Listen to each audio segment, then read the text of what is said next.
নির্বাচনকে সামনে রেখে আমরা বাড়ি বাড়ি প্রচারে আমাদের কার্যকর্তারা আমার নেতৃত্বে হয় এবং সাধারণ মানুষকে নিয়ে যাচ্ছি। ব্যাপক সারা উৎসাহ লক্ষ্য করছি। খুব ভালো লাগছে। প্রতিটি বাড়িতে মানুষ কিন্তু মোদিজির উপর, আমাদের ডক্টর মানিক সরকারের উপর এবং আমাদের উপর আস্থা রাখছেন। আমরা উন্নয়নের দিকে ভোট চাইছি।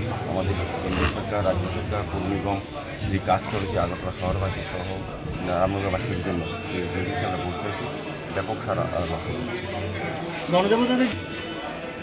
আমাদের সারা ভারতবর্ষে একই তো মেসেজ। সাধারণ নির্বাচনে প্রধানমন্ত্রী যেটা বলেছেন, সবকা সাথ সবকা বিকাশ এবং উন্নয়ন। আমাদের রাজ্যের মাননীয় মুখ্যমন্ত্রী প্রফেসর ডক্টর মানিক সাহেবও বলেছেন রাজ্যের উন্নয়ন। আমরাও বলছি উন্নয়নকে সামনে রেখেই আমাদের ভোট চাওয়া বা আশীর্বাদ চাওয়া, সহযোগিতা চাওয়া এবং আমাদের মেন কাজ হচ্ছে উন্নয়ন। আমরা উন্নয়ন রেখে ভোট চাইছি। আমরা বলছি যে যদি উন্নয়ন হয়, আমাদের সরকারের মাধ্যমে, আমাদের মাধ্যমে যদি উন্নয়ন হয়ে থাকে তবে আমাদেরকে আশীর্বাদ করবেন, আরও কাজ করার সুযোগ দেবেন, যদি উন্নয়নের ধারাকে অব্যাহত রাখা যায়।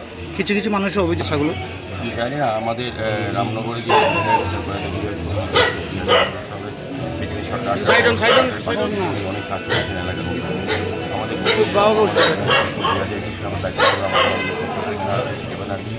এবং সমস্ত সারা শহর সঙ্গে রামনগর নগর স্মার্ট সিটি রাজ্য সরকার বিভিন্নভাবে মানুষকে উপকার করেছে। বিভিন্ন রামনগর উন্নয়ন আগামী